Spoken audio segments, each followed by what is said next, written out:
viewers. Welcome to the DUJAT Rapid Revision series. I'm your mentor and guide, Brenda. And today we will talk about a topic that you can expect to see. I mean, at least 2 to 3 questions based on this topic for sure. And you can score those marks related to this topic for sure if you attend this session carefully. So let's just begin. Well, this one is called narration, or you might know it by the name of speech, the direct or indirect speech, or to simply put, narration. Well, students, this is one very interesting topic that helps you say use a lot of rules of grammar and put a lot of things right. So let's just start. Well, essentially speaking, what narration is all about, see, or direct or indirect speech is all about. What we really do here is that we whatever conversation we have in day-to-day life, we have, if at all, we have to repeat or quote whatever somebody had said. We have to repeat what somebody originally said. We use indirect speech. And direct speech is the regular, normal conversation, face-to-face conversation that two people or more people have, right? Now, if at all you have to convert a sentence from direct speech to indirect speech, there are only certain rules that you need to follow and you'll never make a mistake. And trust me, again, one of the easiest topics in English grammar. You won't get a topic easier than this one. So let's just understand. Now, before I take you through the rules, what I've done for you is I've divided these rules in sections based on the types of sentences. So if you understand the basics, the rest of the things will be very easy and very clear to you. So first and foremost, we'll look at the conversion of declarative sentences. Now, what really happens here is, say, declarative sentence is any sentence that gives you facts. It gives you, say, general information about something. So no question, no command, no request, no advice, no exclamation. Simply stated. I mean, simple statements or simple facts or opinions conveyed. All right. Those are declarative sentences. Well, they can be of two types, affirmative, negative, but let's not get into that. Let's just start. So if at all you're dealing with declarative sentences, then how to make the change? I mean, how to convert a sentence from direct to indirect speech. Those students, there are certain rules that will be applicable to all forms of sentences. I mean, seriously, it really wouldn't matter whether it's a declarative sentence or the interrogative or exclamatory or any other form of sentence. Certain rules will stay standard throughout. So, what we really do here is that if at all, first of all, if you're making a conversion from direct speech to indirect speech, what we do is we take a look at the reporting or the principal verb of the sentence. Now, if the uh, reporting verb is this one, the one that actually tells you that the conversation happened.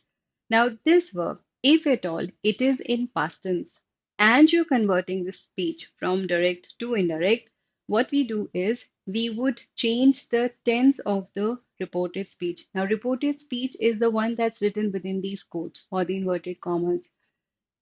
Now, uh, see, so first and foremost, when you're converting a sentence from direct speech to indirect, first and foremost, look at the reporting verb. See, this one is past tense. So if I were to make the table, present tense, past tense, let's say participle, or maybe future tense, whatever. Now, say, said, said, will say. Now, I know that said is this, past tense. So if at all I know that my reporting verb is in past tense, what I do? I simply change the tense of my speech to past tense. So this becomes she said. Now, whenever we convert a declarative sentence, I mean a sentence which was originally in declarative form to indirect speech, we introduce the connector that. Okay. So she said that. Now, I would generally change to, say, this is Soma. Soma is a girl. So this I would generally refer to the speaker. So since Soma is a girl, we could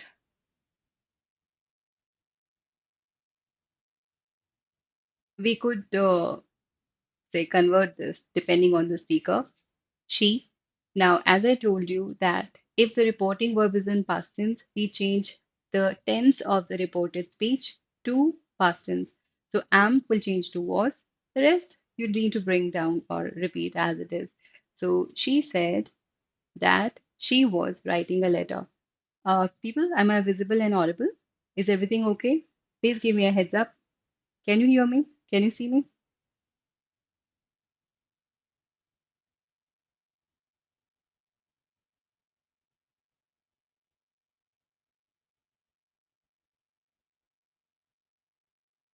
Am I visible and audible?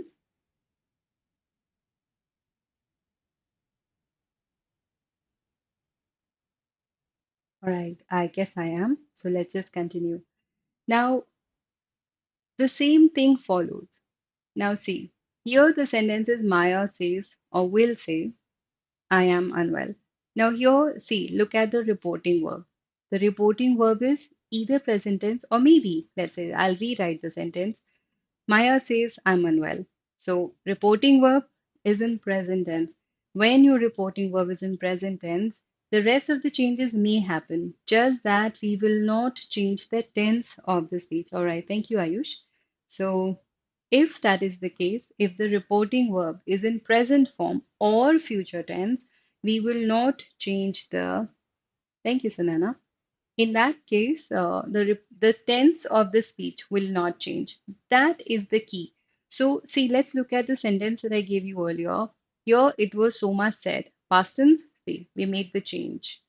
And if at all your reporting verb, that is this verb, is in present form or it is in future form, you may make the other changes, but you will not change the tense of the sentence. Am present tense is present tense, right? So those are the things that you need to keep in mind. So whenever you come across such a conversion, your focus should be the reporting verb of the sentence. If you do that, you will not make a mistake.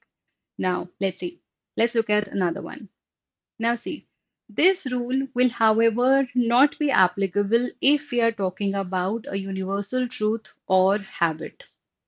Okay. So Himang said we cannot live without air, which is true. See, it's true for you, it's true for me, it's true for all living things. We cannot live without air. It's a universal truth. Now, here, even if my reporting verb is in past form, I will not change the tense of the sentence. Okay, right? So, these are certain things that you need to keep in mind, and you will get all the answers right. Now, besides this, there are certain other changes that happen. Now, see, this is how it works. Now, I mean, whenever you're converting a sentence, a declarative, or any other form of sentence from direct to indirect speech, there are certain things that change essentially. So, if at all there is a now in the reported direct speech, changes to when. If there is a here, changes to where. Ago will change to before. Thus will change to so. This will change to that. These will change to those. Today will change to that day. So tonight will change to that night. Tomorrow, the next day. Yesterday, the day before. Last night, the night before. Next week, next month, following week, the following week, and the following month. So these are certain things that will essentially change when you're converting a sentence from direct speech to indirect speech, right? So these are the things that you need to keep in mind. So you could either take a screenshot, pause the video, or take a look. Now, some other things that will change, then again, if you notice the concept, the fundamental still stays the same. See, the rule might say present tense will change to past tense, but then that's what it is. See, Sonia said, if it is said, reporting verb is in past form. So, until unless this statement is a universal truth, this sentence will change to its past form. Now, Sonia being a girl, so this I would refer to Sonia. So, Sonia said that she, now am will change to was, not because it's a present tense and it changes to past tense, but because your reporting verb is already in the past form. That rule stays, and that's how the reported speech works. And if you understand this rule, trust me, you will never make a mistake in this one. Now, let's see. Amit said, see, he said, my mother works here. Now, Amit said, now my would refer to the speaker. Now who's the speaker? Amit, being a boy. Let's assume Amit is a boy. Now his mother, works will change to worked. Why? Because said, being the reporting verb of the sentence, is in past form. And here, as we've already seen, will change to where, right? So a sentence, a declarative sentence in direct speech, which was, he said, my mother works here. In the indirect speech changes to, he said, Amit said that his mother worked there. The rule stays the same, it does not change. Now, again, this says, he explained. I'm watching a movie, he explained. He explained. Now we introduce that. I changes to he, am changes to was. Reason explained is in past form. Was watching a movie. See how simple is that? She said they have finished the assignment. Well, we know that already. Said past tense. So whatever is written within the inverted commas, the tense of this sentence, the tense of this reported speech has to change to its past form. So they said that they had finished the assignment. Now see, uh, it doesn't get any more difficult than this actually. Now this one, on the other hand, is a better version of the statement. Let's see. A lot of things to understand here. So, I have been to Goa, he said to me. Now, he's the speaker, me is the listener, he said to me. Now, in this sentence, if you notice, there is a speaker and there is a listener in the sentence. So, the expression said to changed to told. So if at all, see, if I were to write the same sentence, see, without the listener, it would have been something like this. So I,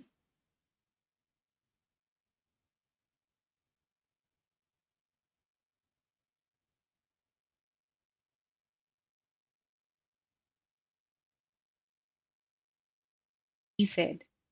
Now, let's say there was no listener in the sentence and I were to change this to indirect speech, I would have done something like this. He said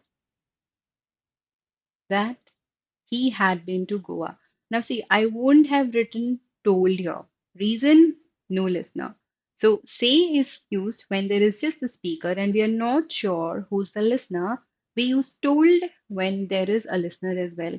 Now, you could put it this way, the stories are told because there is a narrator of the story and there are listeners who love to listen to those stories. So, stories are told, stories are never said. And said is used when there is just a speaker and we are not really sure who the listener is. So whenever there's a speaker and there is a listener, use told in the declarative sentences. Rest stays the same. Since the said is in past form, so see, even if I've changed said to told, the tense of the reporting verb stayed intact. We did not change the tense, right? Stayed intact.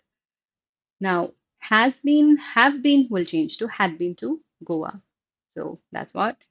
Now, this one is another good sentence to understand. What if the reported speech is already in the past form? See, until now, the kind of sentences that we dealt with were already in, say, either present form or future form, and we very conveniently changed them to their past form. But in this case, the sentence is already in its past form. Now, let's see how to deal with this one. So I said I arrived on Saturday. See, already past form. The rule is really simple. If at all the sentence is already in past form, change it to its past perfect form. So, more or less, you could simply say that reported speech, indirect speech, is a step back. So, if you're in present tense, step back to past tense. If you're in past tense, step back to past perfect tense. And if the sentence is in past perfect form, stop, relax. No need to step further back because there is no other back. So if at all the sentence is already in perfect past perfect form, you will rewrite it in the same order. No further changes in that. So this one is I said I arrived on Saturday. I said connected that. Now see, arrived will become had arrived. So that's past perfect. Past perfect takes had plus third form of the verb, or you could simply say V3, right? So I arrived changes to had arrived on Saturday. There's another one. Again, see, what if it is past continuous? Well, it'll change to past perfect continuous. What is past perfect continuous? You have had from perfect continuous, been to balance the sentence, verb plus ing. That's your past perfect continuous. So we were living in Delhi, Atom said to Minnie. So Atom, now there's a speaker and there's a listener. Had they not written told here, had they written said to here, still we would have used told here. Atom told Minnie that declarative sentence. They, we changes to they because we're talking about plural here. We changes to they. Now were living changes to had been living. Had, been, were, and ing. Rest stays the same. So that's how the declarative sentences are dealt with. Now let's see what you've understood. So a short exercise for you to deal with. Now let's see. The sentence is he said. This is not correct. So what do you think will be the right answer choice for this one? Will it be he says that this is not correct? He said that that was not correct. He said this is not correct. Or he said this was not correct. Let's see who gives the answer first and who gets it right. Said being the reporting verb is in the past form. So this implies that when you will make this conversion, the tense of the sentence will change to its past form. So let's see who will get me the answer. I guess let's do this together. See, if at all they change the reporting verb to any other tense, you could very safely eliminate this answer choice because we can change the reporting verb, but we cannot change the tense of the reporting verb. So this one will be very safely eliminated. Now, he said that, well, it is a declarative sentence, so that will be introduced. There's no problem there. Now, there's another that. Okay, I've got some answers. Let's see if they're right. And then there is another that. And then they've written was, which looks okay to me. So he said that was okay, not correct, comes back as it is. So looks like a good option, except that there is an extra that. Let's put this one on hold. See, I'm not able to eliminate this one. Now let's see. He said this is not correct. Now see, my reporting verb is in past form. There is no reason for me to keep this in the present form. That's what we've been discussing in all those examples, that if at all your reporting verb is in past form, the tense of the speech has to change. So very safely you can eliminate. This is not even a universal truth. Now, he said this was not correct.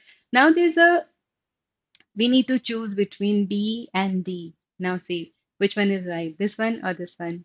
Well, B will be the right answer. Reason being, one that is introduced because that is a connector that we use in declarative sentences. We've seen this in all those examples that we say did together. And that is this that changed to that. So B is the only right answer. Okay. As it is, I mean, if you remember, we read this, that this changes to that when we're making a conversion. So good girls, very good answer choice. Now let's look at another one. Try to do this on your own. So Donna said to Anna, Mona will visit their house tomorrow. Now, said is past tense. Said to should change to told. So this looks okay. The rest I leave to you. Take a look and get the answer.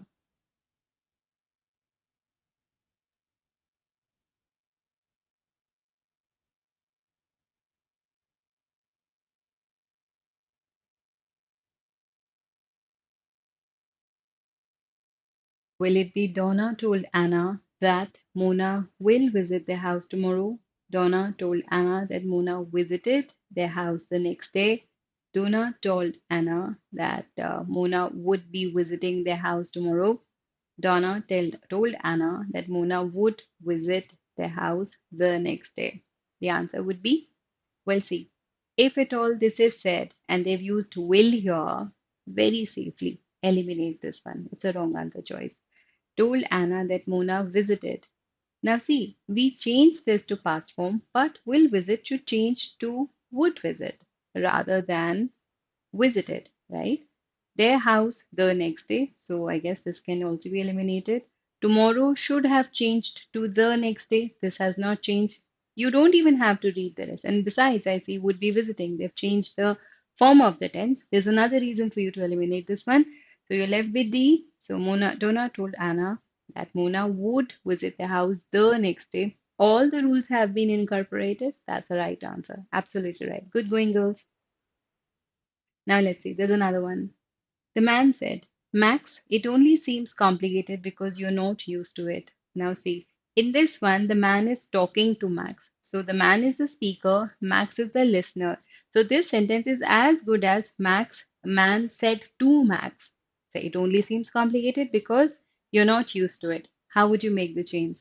So, would it be man told Max that it only seemed complicated because he was not used to it? Man told Max that it only seems complicated. I guess we can eliminate this one. The man said to Max, well, a very good reason to eliminate because in indirect speech we can very safely use told, why you said to. I think these two can be eliminated. Now, man told Max that it only seemed complicated. It was not really so. Now, we don't change the language of the indirect speech. We try to stick to it as much as possible. So, they've given you a very good reason to eliminate this one. Yes, and absolutely right. So, the man told Max that it only seemed complicated. See, seems changes to seemed because, well, you is Max, he are will change to was, said, past tense, not used to it. So a very good answer choice. That is A. The next one. Sapna said, I bought a laptop yesterday. Now, if you notice carefully, bought is already in simple past form, and then there is this yesterday. How would we deal with this? So Sapna said that, well, she had bought a laptop the previous day. Looks like a good answer choice. Let's put this on hold. Good going, girls. Now, Sapna said that I have bought a laptop the previous day. Well, have is present form. Very good reason for you to eliminate this one. Sapna told that. Well, why would you use told when there is no listener in the sentence? Besides, there is this has here in the sentence. There's another reason. And then third reason yesterday.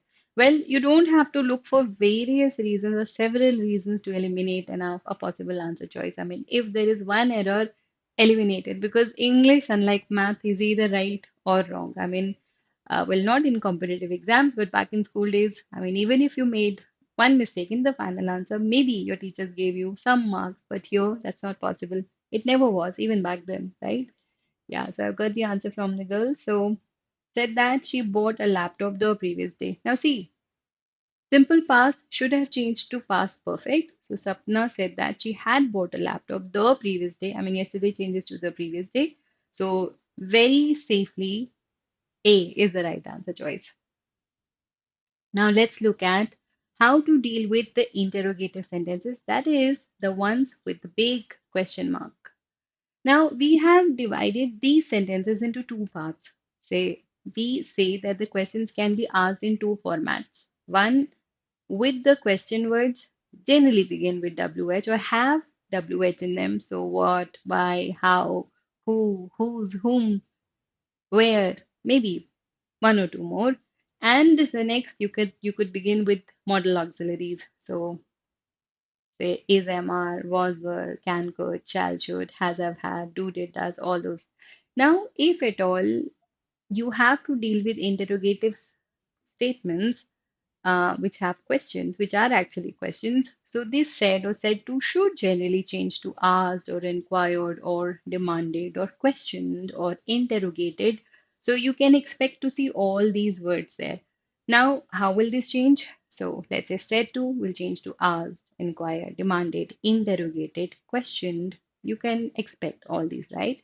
Now, what are you doing? Now, see, this one begins with the question word, and if that is the case, notice we do not use a connector. Unlike declarative sentences, here the question word itself becomes the connector.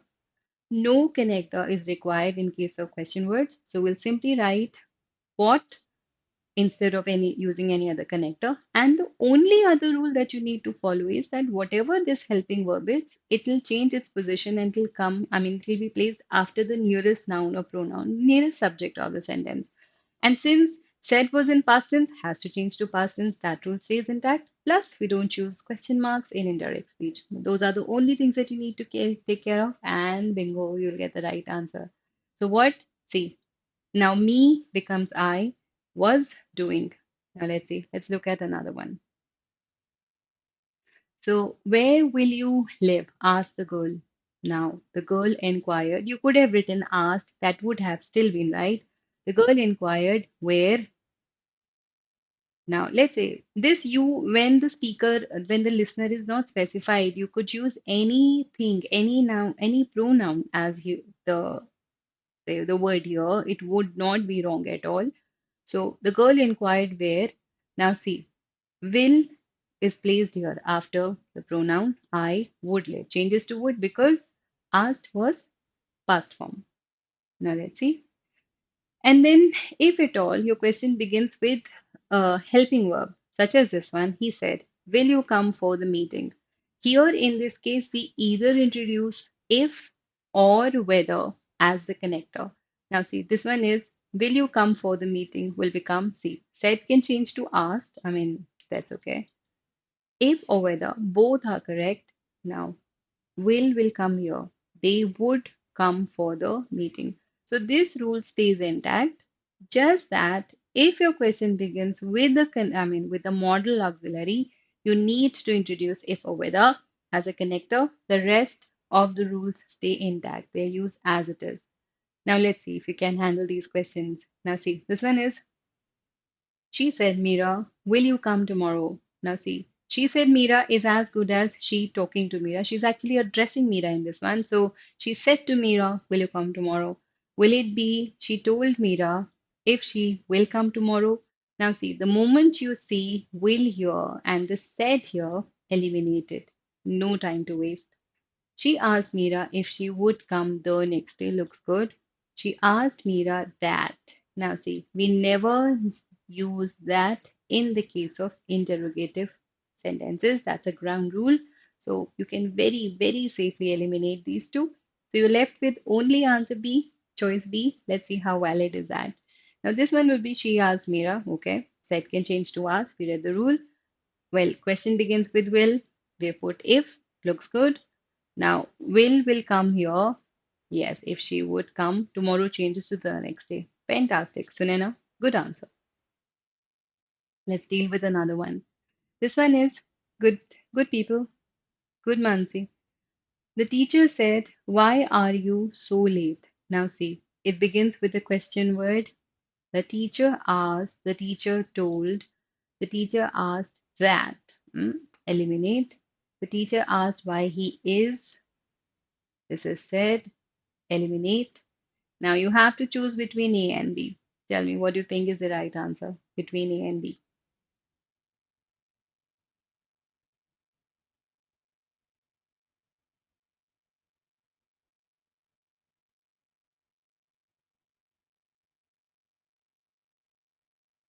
Well, see, they are exact same, just that they've used told you or and asked you. They look practically the same, both in the past form. But what would you choose? What's safe? Well, it has to be A and nothing else but A, right? Yes, absolutely right. Good. Now let's see the next one. Are you alone, my son? Said a soft voice close behind me. Good, Mansi. Good, Harshita. Try this one, girls. And the others, try and see if you can get this answer. So there was a soft voice. This voice is a speaker, asked me, are you alone, my son? Let's see. So the answers are a soft voice from my back asked if I was alone. A soft voice said to me, are you alone? A soft voice asked that. Eliminate. A soft voice behind me asked if I was alone. Said to me, I guess we can very safely eliminate this one as well. Now, see, the choice is between A and D. So, a soft voice from my back asked if I was alone, and a soft voice behind me asked if I was alone.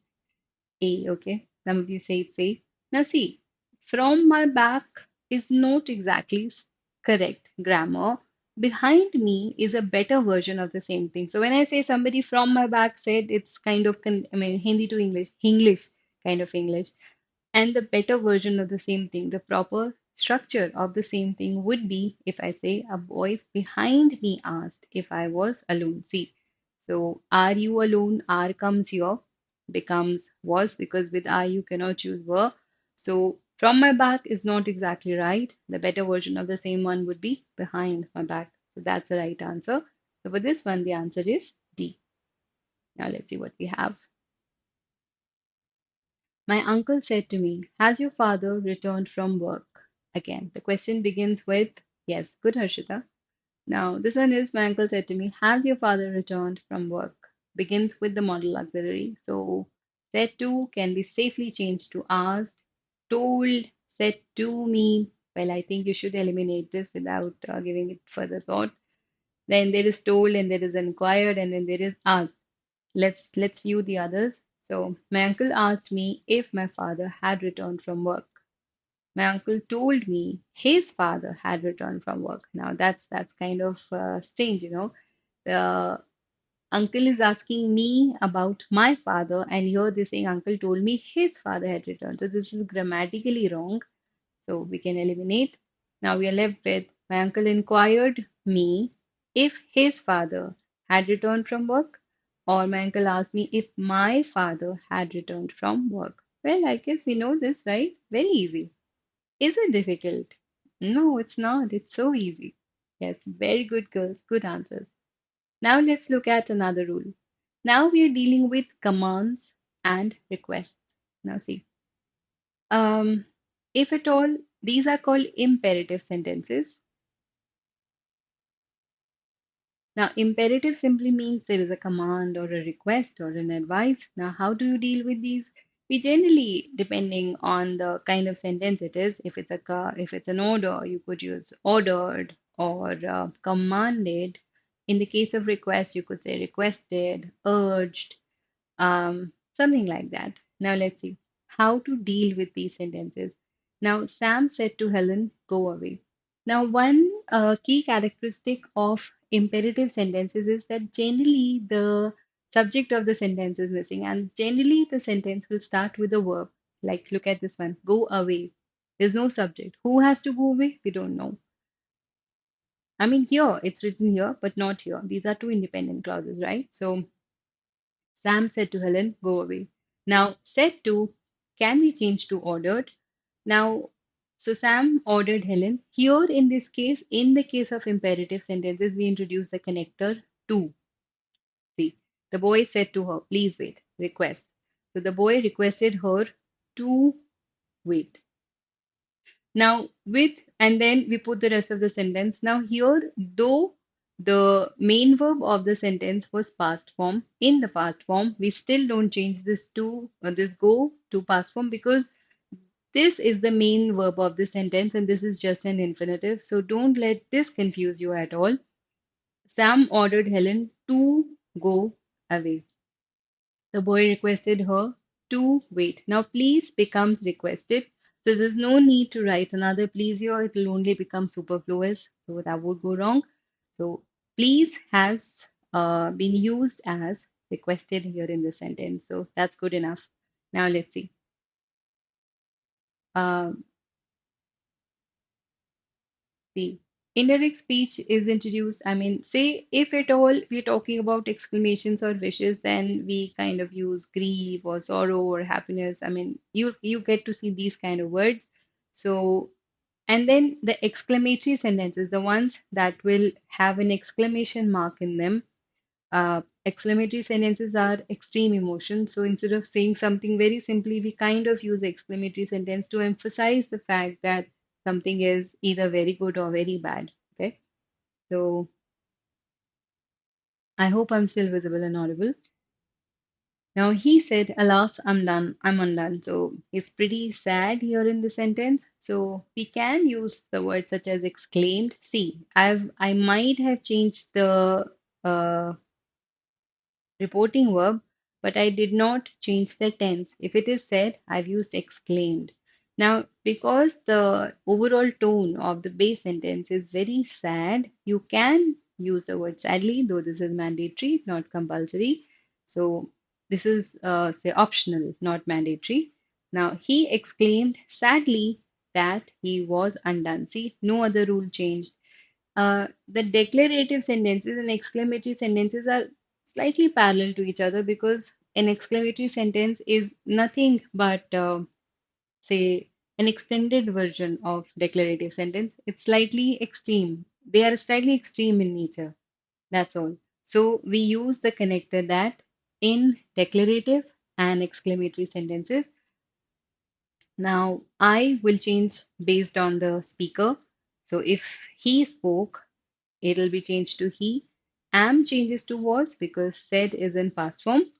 Undone. So he exclaimed, you could say he exclaimed sadly, all right, thank you, Mansi, that he was undone. So see, if you notice right from the beginning, the rules are very standard. So if you understand the basic rules of conversion, no matter what or how lengthy the sentence is, you will still be able to do justice to it, even speak properly, correctly, whenever you're quoting or kind of repeating someone else's words. So let's look at some more examples. The rules stay the same, they don't change here. Okay, there's a question for you actually. The teacher said, be quiet, girls. Now, the teacher said that they girls should be quiet. The teacher called the girls and ordered them to be quiet. The teacher urged the girls to be quiet. The teacher commanded the girls that they be quiet. Now, there is very good reason for you to eliminate option D and option A. Reason: this is an imperative sentence. Be quiet. The teacher is actually asking them to do something. Okay, it's an imperative statement. So, in imperative statements, we never use the connector that.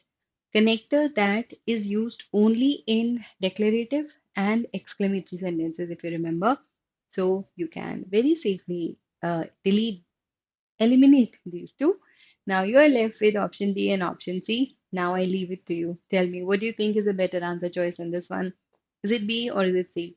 The teacher called the girls and ordered them to be quiet. The teacher urged the girls to be quiet.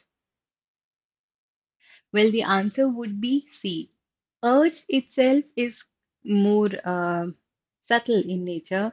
It's not exactly commanding in nature. Whereas here, see, one, she did not call the girls. Didn't really actually order them. She just asked them to be quiet. So, yeah, very simply put, the teacher urged the girls to be quiet. Better answer choice, though we looked really, really close. Now, let's see, there's another one. Please don't go away, he said. Now, please simply means request, right? So, he said, please him and don't go away. You know that this is structurally wrong. Eliminated. He told me not to go away. He begged me that I not go away. He begged me not to go away. Now, see, he begged me that. Well, this is an imperative statement, as you can see, it's a request. So, there is no reason for us to use that here. So, this can be eliminated. Now, there's a choice between B and D. Now, he told me not to go away. He begged me not to go away. Which one do you think is better? He's saying, please don't go away. So, here the better answer choice would be D, because told is generally used only in declarative sentences. We avoid their usage in any other format, as in if you are dealing with interrogatives or exclamatory. Yes, absolutely right. So if that is the case, we avoid using told. It would be better that you use uh, the reporting verb which suits the context. So yes, good answer choice, girls. Now let's see, there's another one. The traveler inquired of the porter if he could tell them the way to the nearest inn. Now see, this sentence is in passive voice. Now, if you have to change this to the active voice, we have to understand the rules now. See, inquired, that means it was a question. If tells me that It began with an auxiliary verb, could and inquired. They tell me that the reporting verb was in past form. So I have a lot of clues in the question itself. See, the question is offering so many clues, and then it's asking you to get the answer. Could it be any easier than this? Let's see, let's do this together. He said to the potter, where is the nearest inn? Now, see, this one will be eliminated because we very clearly see if here. That means the question began with the modal auxiliary, that is some helping verb, not the question verb. Eliminate this one, which is the way. Don't even have to read it further. Eliminate because begins with the question word and there is if here. Now you're left with B and C. Now let's see what all things match. So traveler said to the porter, traveler said to the porter. They look good, both look good. Can you tell me the way to the nearest inn? Where is the nearest inn? Now, I don't see where anywhere, anyway here, though I see could and I see a can here. So I can very safely say that yes, very good answer choice, girls. Yes, don't be confused. You are absolutely right. So D would be the right answer choice. Now, let's see. There's another one. He said to me, where is the head office? Now, begins with the question word and said to. I mean, simple past form. So he asked me, wanted to know, asked me. Now you decide what is a better answer choice in this one. I mean, what is a better, answer choice in this one? What else can I say? That. This I can tell you that this one will be eliminated. He wanted to know where the road head office was, where was the head office, where the head office was. Well, see, he wanted to know where the head office was. We would not want to change the reporting verb unnecessarily to into something that's not even desirable. So eliminate these two. The choice will be between A and D.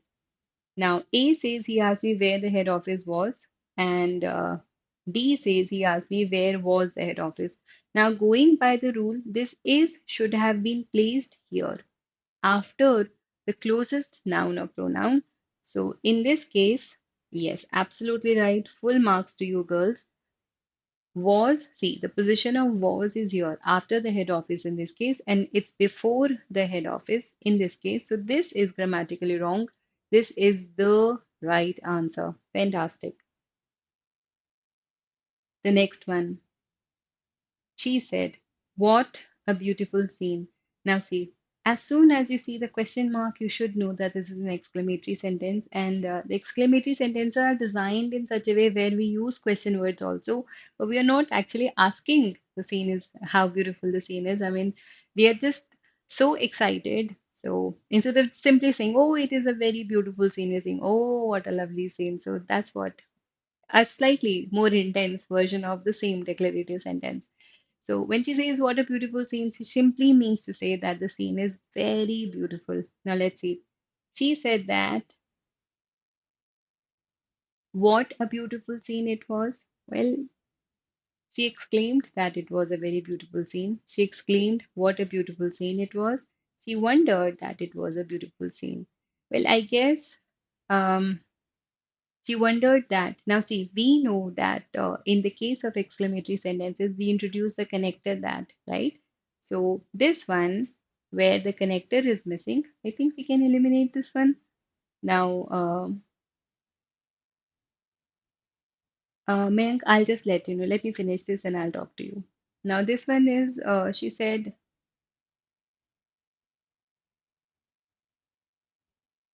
no, B will be the right answer in this case. C.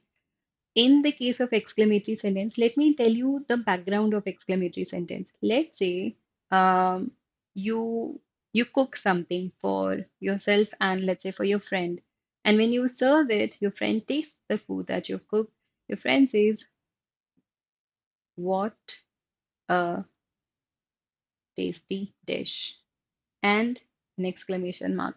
That means he's not actually asking you that how good the dish is. He's simply saying, see, what does he simply mean to say? That the dish is really tasty. Isn't that what he means when he says that what a tasty dish?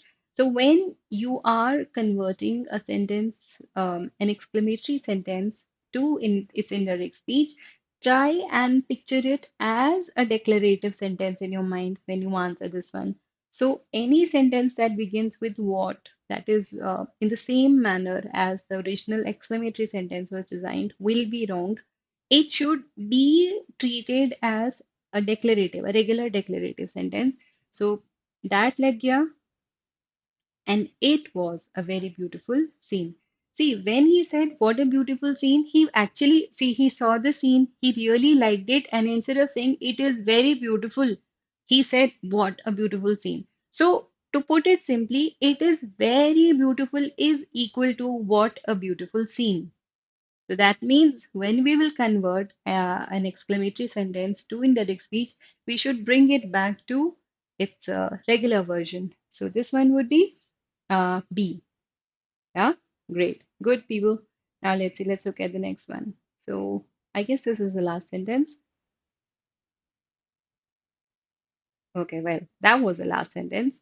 Now, to answer the question asked by Mayank, important chapter. See, Mayank, in the DUJAT paper, you can expect RC passage, moderate length, but the options will be close. So you'll have to understand what the passage says.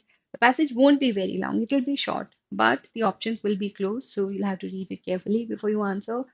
Expect a lot of vocabulary. So simple state questions based on synonyms, antonyms, and questions based on what do you call it? Uh, Idioms and phrases, one word substitution, spelling errors, odd one out, analogy. And then questions based on grammar can be directly based on, say, direct indirect speech, active passive voice, use of prepositions, articles, all the parts of speech. So, and then they could, simply ask, give you a question directly, or they could put it in the form of spotting the error and then ask you to rectify the error. I mean, at least point the error out and not rectify it.